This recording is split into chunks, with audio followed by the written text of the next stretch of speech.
조국 전 법무부 장관의 부인 정경심 교수가 구속기간을 연장하지 않기로 한 법원의 결정에 따라 모레 자정에 석방될 예정입니다. 남편인 조 전 장관은 오늘 유재수 감찰 무마 의혹과 관련해서 첫 재판을 받고 있습니다. 취재기자 연결해 자세히 알아보겠습니다. 강희경 기자. 네, 서울중앙지방법원입니다. 네, 먼저 정 교수 상황부터 정리해 주시죠. 자, 정 교수가 모레 밤에 이제 석방될 예정이라고요? 네, 조국 전 장관에 앞서 부인 정경심 교수는 입시 비리와 사모펀드 의혹 등으로 구속 기소돼 재판을 받아왔습니다. 1심 구속기간은 오는 10일까지인데요.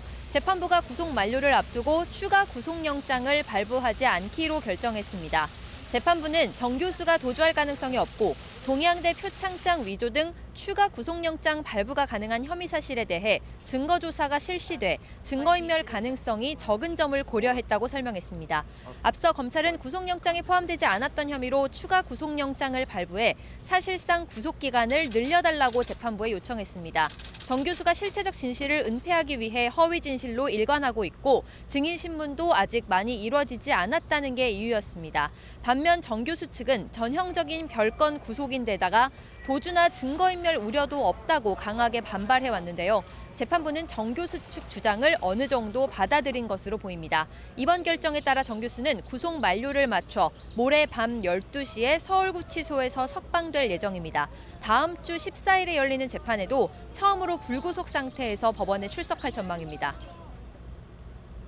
지금 법원에서는 조국 전 법무부 장관의 첫 재판이 열리고 있는데요. 유재수 감찰 무마 의혹과 관련해서 이인걸 전 청와대 특별감찰반장에 대한 증인 신문이 이어지고 있다고요? 네, 조국 전 장관의 재판은 오늘 오전 10시부터 진행되고 있습니다. 오전엔 검찰의 공소사실과 피고인의 주장을 듣는 절차가 진행돼 25분 만에 끝났습니다. 오후 2시부터는 이인걸 전 특감반장에 대한 증인신문이 진행되고 있습니다. 이 전 특감반장은 유재수 전 부시장의 금융위 재직 시절 비위 의혹 조사를 직접 담당했습니다. 이 전 반장은 처음에 유 전 부시장의 뇌물 등 비위 의혹 보고를 받고 감찰할 만한 사안이라고 생각해 박형철 당시 반부패 비서관에게 보고했고 조국 당시 민정수석도 승인한 것으로 알고 있다고 증언했습니다.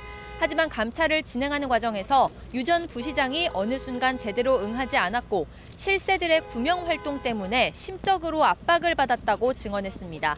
천경득 전 청와대 행정관 등으로부터 유재수는 살려야 정권이 산다는 등의 얘기를 들어 기분이 좋지 않았다는 겁니다.